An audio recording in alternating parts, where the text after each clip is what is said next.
Hello welcome back. അപ്പോൾ ഞാനിന്ന് വന്നിട്ടുള്ളതൊരു cooker chicken recipe ആയിട്ടാണ്. നല്ല ജ്യൂസി ആയിട്ട് ചിക്കൻ കഴിക്കാൻ ഇഷ്ടപ്പെടുന്നവർക്ക് നല്ല അടിപൊളിയായിട്ടുള്ളൊരു ചിക്കനാണിത്. അപ്പോൾ ഞാൻ ഈ ഒരു ചിക്കൻ ഉണ്ടാക്കാൻ വേണ്ടിയിട്ട് 1 കിലോ വരുന്ന ചിക്കനാണ് എടുത്തിട്ടുള്ളത്. തോലോട് കൂടിയിട്ടുള്ള ചിക്കനാണ് എടുത്തിട്ടുള്ളത്. അതിപ്പോൾ നന്നായി കഴുകി നല്ല ഉള്ളിലൊക്കെ നന്നായി കഴുകി വൃത്തിയാക്കി ഒന്ന് വരഞ്ഞെടുത്തിട്ടുണ്ട്. അപ്പോൾ നമുക്കിതിനൊന്ന് മാരിനേറ്റ് ചെയ്ത് എടുക്കാം. അപ്പോൾ ഞാൻ ഒരു കുടം മുഴുവനായിട്ടുള്ള വെളുത്തുള്ളി എടുത്തിട്ടുണ്ട്. ഇഞ്ചിയുടെ 2 വലിയ പീസാണ് എടുത്തിട്ടുള്ളത്. അപ്പോൾ ഇതൊന്ന് ചതച്ചെടുത്ത് വരാം. ചതച്ചതോ പേസ്റ്റോ എന്താണെന്ന് വെച്ചാൽ ചേർത്ത് കൊടുക്കാം.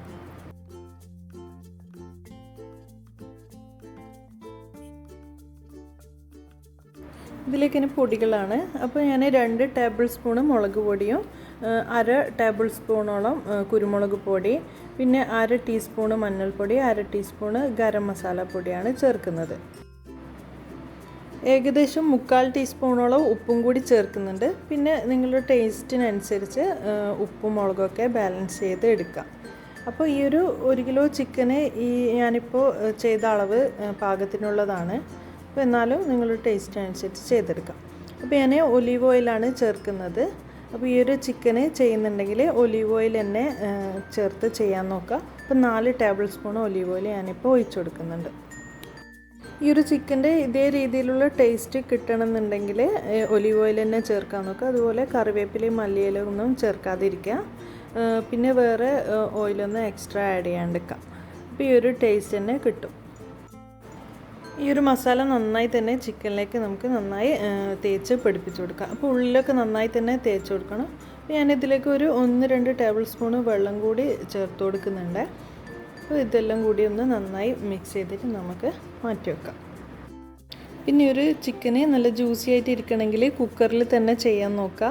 പിന്നെ ബാക്കി നമ്മളിപ്പോൾ കടായിൽ ഡയറക്റ്റ് ഇട്ട് ചെയ്യുകയാണെങ്കിലൊന്നും ആ ഒരു ജ്യൂസി ആയിട്ട് കിട്ടുന്നില്ല. പുറമേ നല്ല അടിപൊളിയാണ്, പക്ഷേ ഉള്ളൊന്നും അത്ര വേവാതെയാണ് കിട്ടുന്നത്. അപ്പോൾ ഞാൻ അതൊക്കെ ട്രൈ ചെയ്തിട്ടാണ് നിങ്ങൾക്കിപ്പോൾ റെസിപ്പി തരുന്നത്. അപ്പോൾ ചെയ്യുന്നുണ്ടെങ്കിൽ കുക്കറിൽ തന്നെ ചെയ്യാൻ നോക്കാം ഇതേ മെത്തേഡിൽ. ഞാനിപ്പോൾ കുക്കറിലോട്ട് ചിക്കൻ മാറ്റിയിട്ടുണ്ട്. അപ്പോൾ ബാക്കി വന്ന മസാല മുഴുവനായിട്ട് കുക്കറിലോട്ട് ആക്കി കൊടുക്കാം. അപ്പോൾ ഈ ഒരു കുക്കർ മൂടിയിട്ട് ഏകദേശം 1 മണിക്കൂർ വരെ നമുക്കിതൊന്ന് മാരിനേഷന് വേണ്ടിയിട്ട് മാറ്റി വെക്കണം.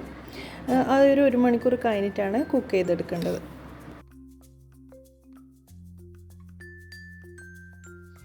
അപ്പോൾ ഒരു 1 മണിക്കൂർ കഴിഞ്ഞിട്ട് നമുക്ക് ഫ്ലെയിം ഓൺ ആക്കാം. ലോ ഫ്ലെയിമിലാണ് ചെയ്യേണ്ടത്. എത്ര ചെറിയ തീയാണോ ഉള്ളത് ആ ഒരു തീയിലേക്ക് ഇട്ട് നമുക്ക് കുക്ക് ചെയ്തെടുക്കണം. അപ്പോൾ ഈ ഒരു വിസിൽ വരാൻ വേണ്ടിയിട്ട് 40-45 മിനിറ്റോളം എടുത്തിട്ടുണ്ട്. അപ്പോൾ ഈ ഒരു ഒറ്റൊരു വിസിൽ വന്നതിന് ശേഷം നമുക്ക് ഫ്ലെയിം ഓഫാക്കി ഇടാം. ഫ്ലെയിം ഓഫാക്കി ഉടനെ തന്നെ മൂടി തുറക്കാണ്ട് ഒരു 10-15 മിനിറ്റ് ഒന്ന് അങ്ങനെ തന്നെ വെച്ച് കൊടുക്കുക. അതിനുശേഷം നമുക്ക് മൂടി തുറന്ന് നോക്കാം. അതപ്പോൾ തുറക്കുന്ന സമയത്ത് ഈ ഒരു രീതിയിലാണ് ഉണ്ടാകുന്നത്. അപ്പോൾ ഇനി ഇതിൽ നിന്ന് കുറച്ച് വെള്ളമൊക്കെ ഇറങ്ങി വന്നിട്ടുണ്ട്. അപ്പോൾ ഇതിൽ നിന്ന് നമുക്കൊന്ന് തിരിച്ചു മറിച്ചിട്ടെടുത്ത് വെള്ളമൊക്കെ വറ്റിച്ചെടുക്കാം.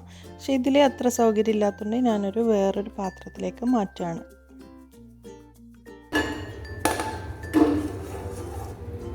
ഇങ്ങനെ നമ്മൾ തിരിച്ചു മറിച്ചൊക്കെ ഇട്ട് കൊടുക്കുന്ന സമയത്ത് ഈ ചിക്കൻ്റെ കാലും കൈയൊക്കെ വേറെ ആകാനുള്ള സാധ്യത ഉണ്ട്.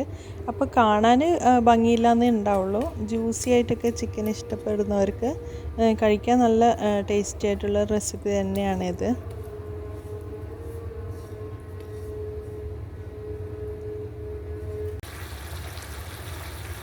അപ്പോൾ ഈ ഒരു വെള്ളം നന്നായി തന്നെ വറ്റിച്ച് ഞാൻ എടുക്കുന്നുണ്ട്. അപ്പോൾ ഇതിലേക്ക് ഇട്ടിട്ട് തിരിച്ചു മറിച്ചൊക്കെ ഇട്ട് നമുക്ക് നന്നായി ഇതിലേക്ക് വെള്ളം വറ്റിച്ചെടുക്കാം.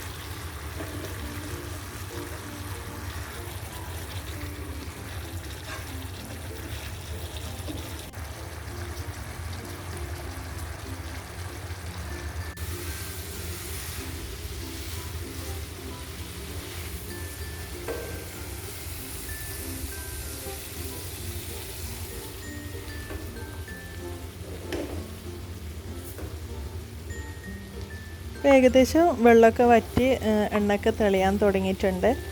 അപ്പോൾ ഞാനൊരു ചെറിയൊരു ഗ്രേവിയോട് കൂടിയാണ് എടുക്കുന്നത്.